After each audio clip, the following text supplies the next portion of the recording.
Bem-vindos de volta ao canal Chronotalk. Esse é o primeiro vídeo de uma série sobre os materiais utilizados na fabricação dos relógios. Eu vou falar um pouco sobre os materiais não só para confecção de caixas e pulseiras, braceletes, mas também cristais e peças de mecanismo. E neste primeiro episódio eu vou falar sobre o aço inox.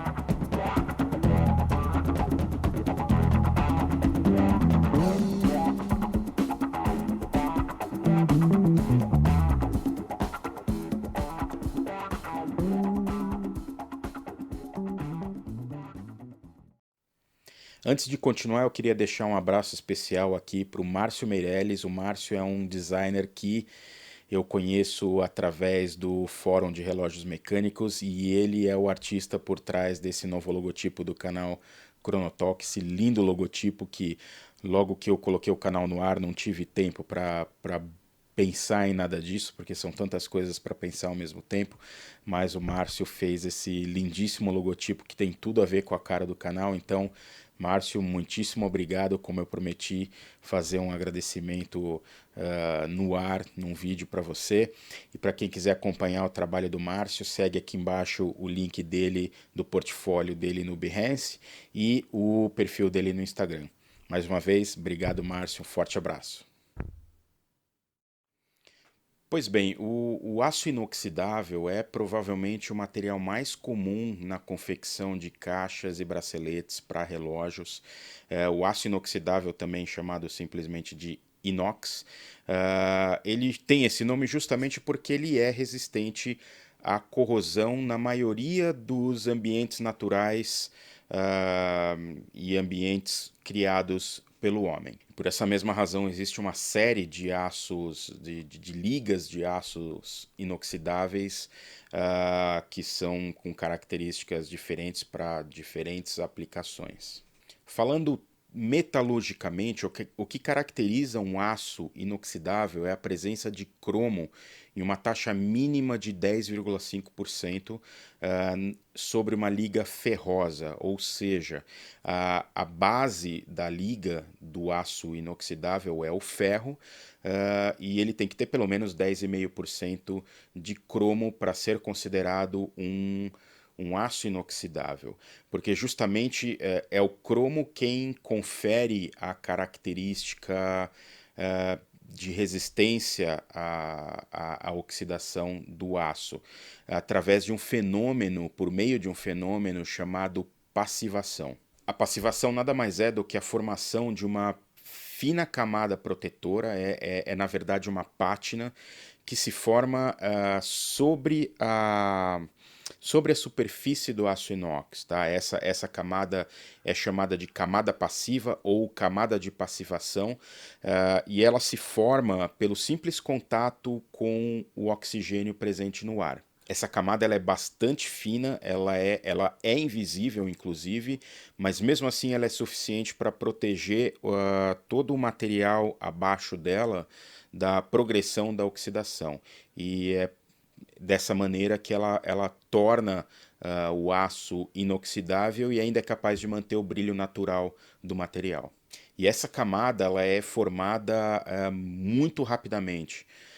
Quando você risca o aço ou você pule o aço inox, essa camada se forma em questão de segundos.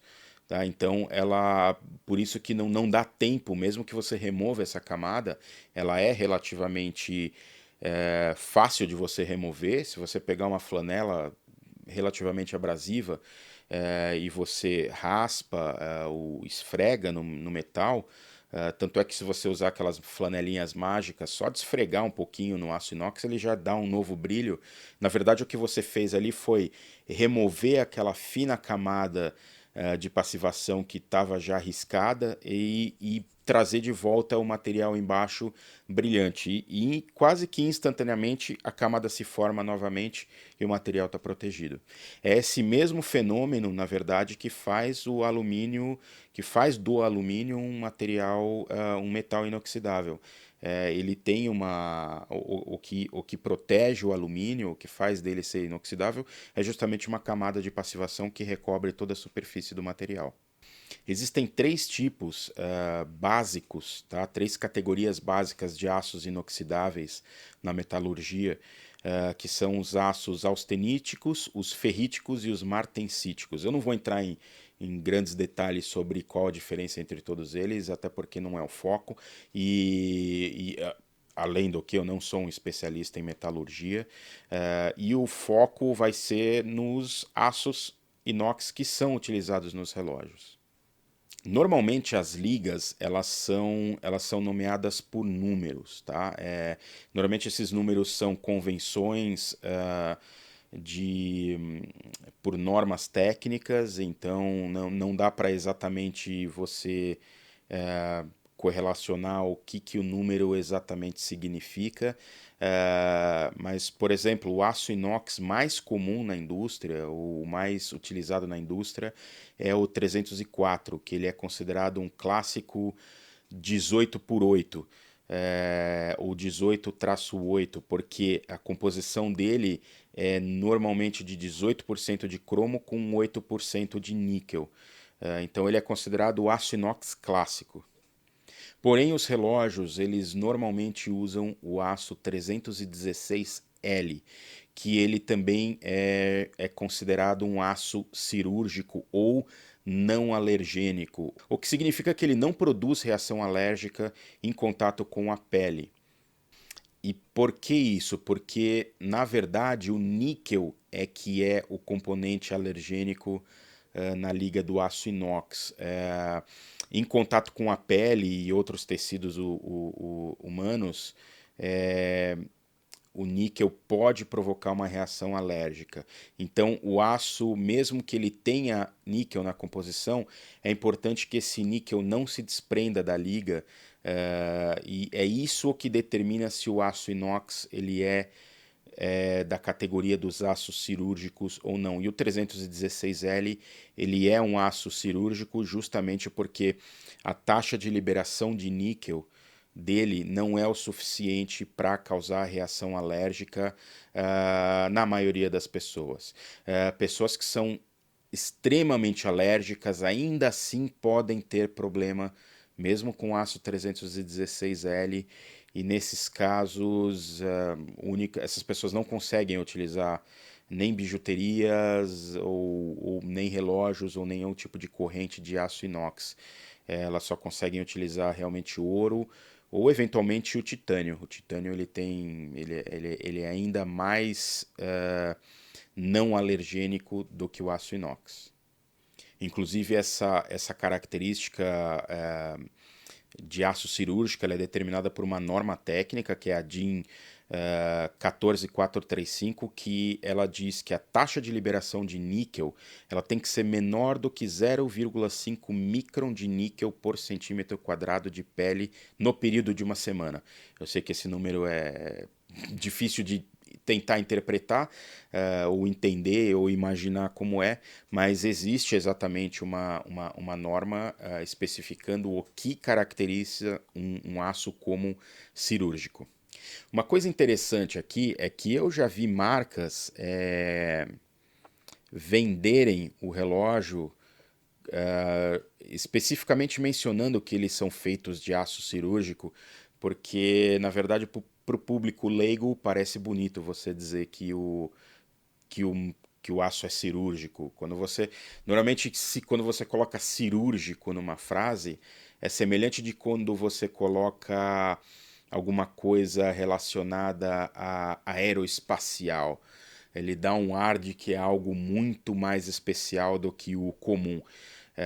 E na verdade é uma certa forçação de barra, porque do melhor relógio de aço do mundo até o mais barato relógio de aço do mundo, todos são feitos exatamente com o 316L e todos são cirúrgicos. Então é uma forçação de barra quando uma marca fala que o relógio dela é feita com aço cirúrgico, sendo que todo mundo faz. Mas quando você coloca isso na frase, dá a impressão de que é algo realmente muito mais especial do que realmente é. E na verdade, Não é. Como eu disse, a única característica diferente do aço cirúrgico é a taxa de liberação de níquel. Ele não é, um aço cirúrgico não é melhor do ponto de vista nem químico, nem mecânico, ele não é mais resistente mecanicamente. Muito pelo contrário, na verdade, o aço 316L, entre os aços inox, ele tá entre os mais moles. Tá? É uma necessidade, inclusive, para que você possa usinar e fabricar peças complexas com ele, mas ele está longe de ser o mais resistente ou com as melhores características mecânicas. Agora, existe uma exceção à, à regra do aço 316L, que é justamente o que vocês já devem imaginar, que é a Rolex. A Rolex, ela há muitos anos utiliza um aço inox diferente do 316L, ela usa o 904L. As características dele são muito semelhantes à do 316L.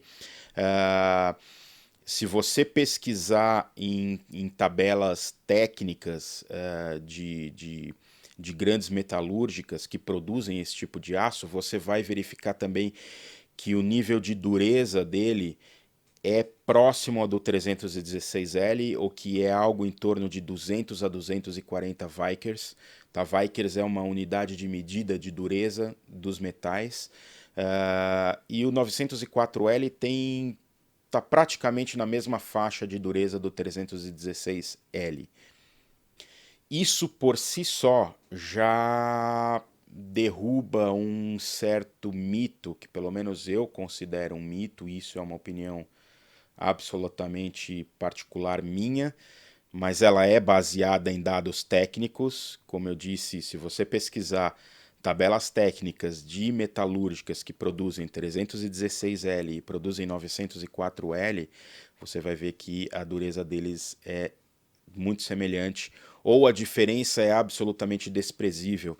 Mesmo se você chegar à conclusão de que existem 100 Vickers de diferença, honestamente, é uma diferença desprezível. 100 Vickers não é nada que vá fazer um metal ser notavelmente mais duro ou mais resistente a riscos do que um outro com 100 Vickers a menos. É importante vocês entenderem que esse é um assunto extremamente polêmico. Então, a minha ideia aqui não é denegrir o 904L, mas apenas trazer os dados técnicos. E existe sim uma razão pela Rolex utilizar esse aço, mas em geral não é pela razão que todo mundo pensa. A razão pela Rolex utilizar o aço, ter decidido utilizar o aço 904L, ela começou a utilizar, salvo engano, em 1985, no Sea Dweller. A ideia era para prevenir um tipo de corrosão que pode ocorrer especialmente em relógios de mergulho, relógios profissionais de mergulho, que é um tipo de corrosão chamada cratera, em inglês eles chamam de pitting. Ela cria pequenos buraquinhos no aço e ele ocorre justamente pela concentração de algum material altamente corrosivo naquele local. Por que especificamente no Sea Dweller? Porque, na verdade, a Rolex, apesar dela ser lembrada por ser uma marca de relógios de luxo, eu acho que para quem é um pouco mais do meio, lembra da Rolex, pelo menos eu lembro assim, como uma marca de relógios ferramenta. A Rolex, ela é pioneira na fabricação de relógios para uso profissional e uso de verdade, os verdadeiros tool watches. Os relógios de mergulho da Rolex, que são facilmente os melhores, alguns dos melhores relógios de mergulho do mundo, e não sem uma razão muito justa, eles são clássicos tool watches. O Sea Dweller, mais do que o Submariner, ele é um relógio de mergulho profissional, é um verdadeiro tool watch. E a experiência da Rolex ao longo dos anos fabricando os relógios e vendo os relógios que foram utilizados profissionalmente feitos com aço 316L era justamente a presença de pequenos pontos de corrosão muito localizados, porque se você pensar que um tool watch não é como um... É diferente do... Esquece a maneira como uma pessoa hoje usa um Sea Dweller comprado novo na loja, que vai ser tratado como uma verdadeira joia. Mas na década de 70, o Sea Dweller era o máximo do relógio de mergulho profissional. E era uma ferramenta, ele não era tratado com cuidado de lavar, tirar água do mar, tirar, passar sabãozinho, não, era feito para o cara usar, mergulhar, fazer o trabalho dele, sair da água e jogar num canto e ele ficava lá secando com aquela mistura de água salgada, resto de qualquer tipo de matéria orgânica grudada com sal. Aquilo é uma mistura extremamente corrosiva, mesmo para o aço 316L, o que acabava provocando esse tipo de corrosão do tipo pitching. Na verdade, a Rolex viu isso não só no Sea Dweller ou no Submariner, mas viu esse tipo de corrosão em qualquer outro tipo de relógios da marca que eram usados de maneira, digamos, meio negligenciada. E eu já vi muitos relógios com esse tipo de corrosão, de todo tipo de marca. Tá? Eu acho também que a qualidade e a pureza do aço 316L utilizado hoje é melhor do que a do aço utilizado na década de 50, 60 e talvez 70 também, porque lógico que mesmo considerando-se o uso do relógio e a idade do relógio, eu já vi muitos relógios da década de 60 e 70 com uma quantidade de corrosão, não por fora, mas nos encaixes da tampa do fundo, ou próximo do terminal da caixa, que é aquele local onde acumula sujeira e que ela não sai normalmente no uso, na lavagem normal. Então existe sim uma razão, a Rolex optou pelo uso do 904L por ele ser justamente um pouco mais resistente a esse tipo específico de corrosão. O 904L na indústria em geral ele é utilizado para qualquer tipo de objeto que vá ter contato com algum material muito ácido e em temperaturas muito altas. Por exemplo, alguns utensílios de cozinha, literalmente panelas, por exemplo, que cozinham molho de tomate, ele é bastante ácido no início do cozimento dele. Então ela vai estar em contato constante com um material muito ácido em temperatura muito alta. Então, basicamente, essa é a razão pela Rolex utilizar o aço 904L. É para produzir um relógio de uso profissional com uma resistência à corrosão superior ao 316L.